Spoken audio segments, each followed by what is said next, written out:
जय हिंद दोस्तों, मैं आपका अपना दोस्त डीके। तो आप सभी दोस्तों का सोल्जर फिजिकल अकेडमी में हार्दिक स्वागत है। तो आज अपने बात करने वाले हैं राजस्थान पुलिस में जो नया टॉपिक जोड़ा गया है महिला एवं बाल अपराध के बारे में। और इससे पहले मैंने 2 वीडियो अपलोड कर दिए हैं, तो आप इस चैनल पर जाकर पहले वाले 2 वीडियो को भी आप देख सकते हो। तो कुछ महत्वपूर्ण धाराएं उनके बारे में अपने बात करने वाले हैं। तो आइए शुरुआत करते हैं महिला एवं बाल अपराध के बारे में। तो धारा 292 है, ये जो आईपीसी की धारा है, मैंने आपको बताया था कि जो आईपीसी है यानी इंडियन पेनल कोड, भारतीय दंड संहिता, तो उसके अंतर्गत क्या है, जो व्यक्ति अपराध करेगा उनको इन धाराओं के अंतर्गत क्या है, सजा का प्रावधान बताया गया है। तो सबसे पहले बात करते हैं धारा 292। तो धारा 292 है, ये किससे संबंधित है? तो किसी व्यक्ति द्वारा अश्लील साहित्य से संबंधित कोई व्यापार नहीं किया जा सकता। तो क्या कह रही है धारा 292? किसी व्यक्ति द्वारा अश्लील साहित्य से संबंधित कोई व्यापार नहीं किया जा सकता।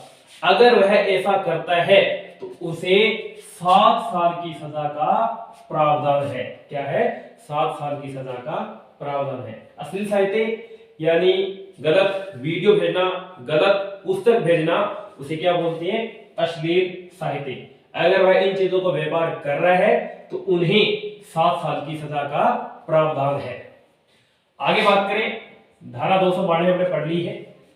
धारा 293, तरुण व्यक्ति द्वारा किया गया साहित्य से संबंधित कोई भी कार्य अपराध की श्रेणी में आता है। तरुण व्यक्ति, तरुण का मतलब क्या होता है? जो किशोरावस्था या युवा अवस्था होती है उसे क्या बोलते हैं? तरुण। तो किशोरावस्था या तरुण, किशोरावस्था या युवावस्था यानी तरुण व्यक्ति द्वारा किया गया साहित्य से संबंधित कोई भी कार्य है वो के अपराध की श्रेणी में आता है। यानी किशोरावस्था और या फिर वो युवावस्था में है तो क्या है, उसे क्या बोलेंगे? तरुण व्यक्ति। तो उसके द्वारा जो किया गया कार्य है वो भी क्या है? अपराध की श्रेणी में आता है। और इसे जो सजा का प्रावधान है 10 साल। कितनी? 10 साल की सजा का प्रावधान है। धारा 294, व्यक्ति सार्वजनिक मंच या स्थान पर अश्लील शायरी या गाना नहीं गा सकता। अगर वह ऐसा काम करता है, इन स्थान पर गाना गाता है, तो उसे सजा का प्रावधान भी 10 साल का है। क्या है? किसी व्यक्ति द्वारा सार्वजनिक मंच या सार्वजनिक स्थान पर अश्लील शायरी नहीं लिख सकता और नहीं वह क्या गा सकता है। अगर वह ऐसा करता पाया गया है तो उसे 10 साल की सजा का प्रावधान है। आगे बात करें, धारा 302, तो हत्या। धारा 302 में क्या है? हत्या करने पर मृत्यु दंड का प्रावधान। अगर कोई किसी व्यक्ति की हत्या कर देता है तो उसे मृत्यु दंड का प्रावधान बताया गया है। तो आपको मैं बता देता हूं कि अनुच्छेद 72 है, उसमें राष्ट्रपति द्वारा समाधान याचिका भी लगाई जा सकती है। अगर किसी व्यक्ति ने किसी की हत्या कर दी है और उसे मृत्युदंड का प्रावधान मिल चुका है तो राष्ट्रपति द्वारा के समाधान की के लिए भी वो क्या अर्जी लगा सकता है। और ये जो बात बोली गई है अनुच्छेद 72 में राष्ट्रपति द्वारा समाधान किया जा सकता है। आगे बात करें, धारा 305, बालक के द्वारा किसी के प्रेशर में आकर आत्महत्या करना। यानी कोई बालक है और उसके द्वारा किसी के प्रेशर में आकर के आत्महत्या करने का जो प्रयास करता है, आत्महत्या कर लेता है, तो दोषी है, उसे 7 साल की सजा का प्रावधान है। अगर वह किसी प्रेशर में आता है तो प्रेशर वाले व्यक्ति जो दोषी है उसे 7 साल की सजा का प्रावधान है। आगे धारा 306, तो 18 वर्ष से अधिक बालिग व्यक्ति द्वारा, 18 वर्ष से अधिक है उसे क्या बोलेंगे? बालिग। बालिग व्यक्ति द्वारा किसी की प्रेशर में आकर आत्महत्या करने का प्रयास करता है तो दोषी को 10 साल की सजा का प्रावधान है। यानी 18 साल से ऊपर बालिग अवस्था में आ चुके हैं तो बालिग व्यक्ति द्वारा किसी के प्रेशर में आकर आत्महत्या करने का प्रयास करता है तो दोषी को 10 साल की सजा का प्रावधान है। आगे बात करें धारा 307, किसी व्यक्ति द्वारा दूसरे व्यक्ति पर हत्या की कोशिश करना, यानी किसी व्यक्ति द्वारा दूसरे व्यक्ति पर हत्या की कोशिश करता है तो उसे सजा का प्रावधान 10 साल। कितना है? 10 साल। इसके बाद में बात करें धारा 304 बी, धारा 304 बी, दहेज मृत्यु।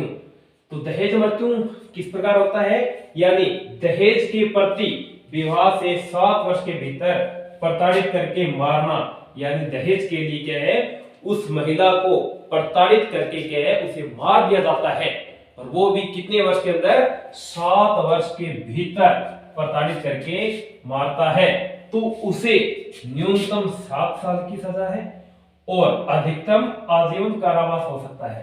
क्या है? न्यूनतम 7 साल की सजा और अधिकतम आजीवन कारावास यानी उम्र कैद की सजा का प्रावधान भी हो सकता है। इसके बाद में आगे बात करें धारा 493, किसी महिला को विवाह का विश्वास दिलाकर उसके साथ यौन संबंध अपनाता है तो उसे 10 साल की सजा का प्रावधान है। क्या है? किसी महिला को विवाह का विश्वास दिलाकर कि मैं तेरे साथ शादी करूंगा और बाद में वह शादी नहीं करता है तो और यौन संबंध अपना लेता है तो उसे 10 साल की सजा का प्रावधान है।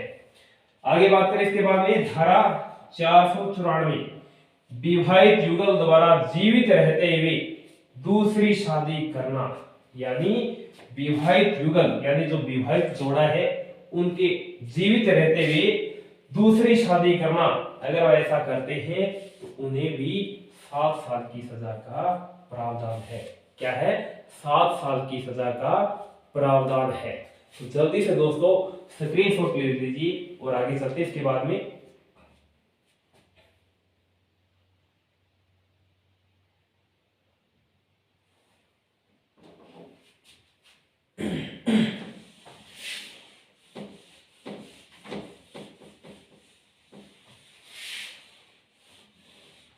तो धारा 494 तक आपने पढ़ दिया है।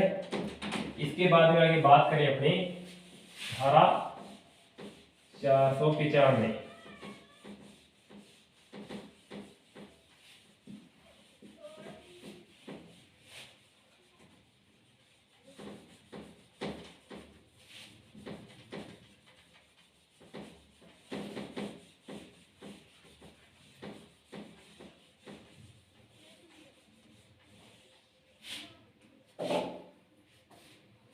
धारा 495। तो 495 में क्या दिया हुआ है? पहली वाली शादी का निस्तारण नहीं होने पर छिपकर दूसरी शादी कर लेना, तो वो कौन सी धारा में दिया हुआ है? धारा 495 में। मैं लिख देता हूं, पहले वाली शादी का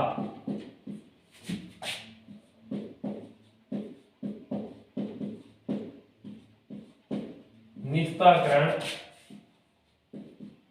नहीं होने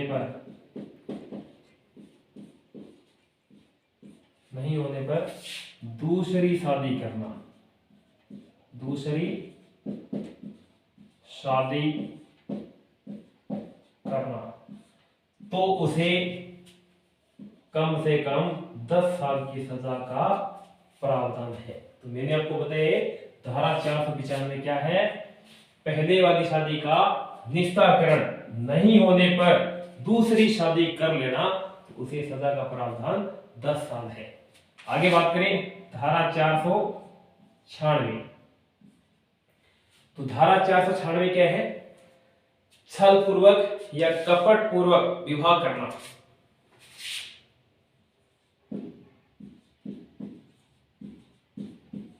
छल पूर्वक या कपट पूर्वक विवाह करना। तो अगर ऐसा वह करता है तो उसे 7 साल की सजा का प्रावधान है। कितने साल की? 7 साल की सजा का प्रावधान है। इसके बाद में आगे बात करें धारा 497। तो धारा 497 में क्या दिया हुआ है? यानी पत्नी की बिना सहमति किसी व्यक्ति द्वारा या पति द्वारा किसी दूसरी महिला के साथ संभोग करना, अगर वह ऐसा करता है तो उसे भी 7 साल की सजा का प्रावधान है। तो क्या है? पत्नी की बिना सहमति, पत्नी की बिना सहमति पति द्वारा किसी दूसरी महिला के साथ संभोग करना,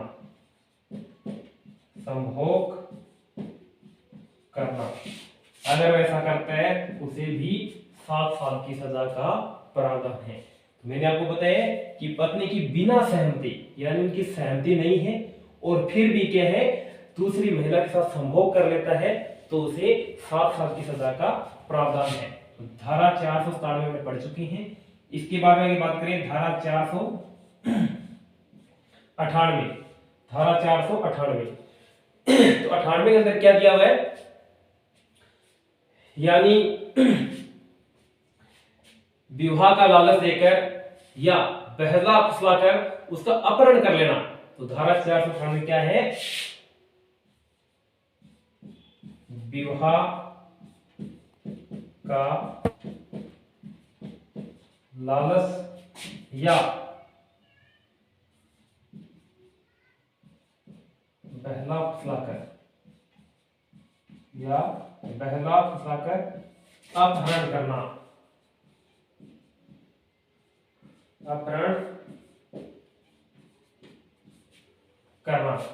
तो विवाह का लालच देकर या बहला फुसलाकर अपहरण करता है तो उसे 5 साल की सजा का प्रावधान है। कितने साल की? 5 साल की सजा का प्रावधान है। आगे बात करें इसके बाद में तो धारा 498 पढ़ चुकी हैं। धारा 498 ए कह सकते हैं या धारा 498 क्या कह सकते हैं। तो धारा 498 ए के अंदर क्या है? यानी स्त्री के साथ क्रूरता या निर्दयता करना, वो कौन सी धारा में दिया हुआ है? धारा 498 ए। स्त्री से क्रूरता या निर्दयता। तो ये अपने आईपीसी की कुछ महत्वपूर्ण धाराएं पढ़ी है। तो धारा 492 से लेकर अपने धारा 498 ए तक कंप्लीट कर ली है। तो अगली जो धाराएं हैं, कुछ बची हुई धाराएं हैं, वो अपने नेक्स्ट टॉपिक में करेंगे। तो आज मेरा थोड़ा गला खराब है, इसकी वजह से मैं आपको ज्यादा लंबे समय तक नहीं पढ़ा सकूंगा। तो आज यहाँ तक ही पढ़ेंगे और जो मैंने आपको पढ़ाया है इसको एक आप बढ़िया सा नोट तैयार कीजिए। लगभग 7-8 पेज आपके बढ़ेंगे और एक भी क्वेश्चन आपका इसे बाहर नहीं जाना वाला, क्योंकि आपको पता है राजस्थान पुलिस भर्ती के अंदर ये आपके 10 इंपॉर्टेंट क्वेश्चन आएंगे और 10 ही नंबर के होंगे। और आपके 6-7 पेज अगर आपने रट्टा मार लिया है इन धाराओं से संबंधित जो भी चीजें हैं, तो आपके 10 नंबर पक्के हो जाएंगे। क्योंकि बाकी जो सब्जेक्ट है उसमें आए ना आए आपको पता है, कोई कंफर्म नहीं है, कहीं से कोई भी क्वेश्चन उठ सकता है। लेकिन इसमें निश्चित है कि आपके घरेलू हिंसा से संबंधित क्वेश्चन आ सकते हैं, ये धाराएं से संबंधित क्वेश्चन बन सकते हैं, या कोई दहेज से संबंधित क्वेश्चन बन सकता है।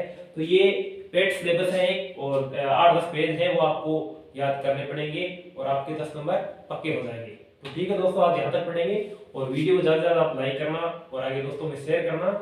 और चैनल पर आप नए हो तो वीडियो को सब्सक्राइब जरूर करना, चैनल को सब्सक्राइब जरूर करना। तो ठीक है दोस्तों, नेक्स्ट वीडियो फिर मिलते हैं, तब तक सभी को वंदे मातरम, जय हिंद।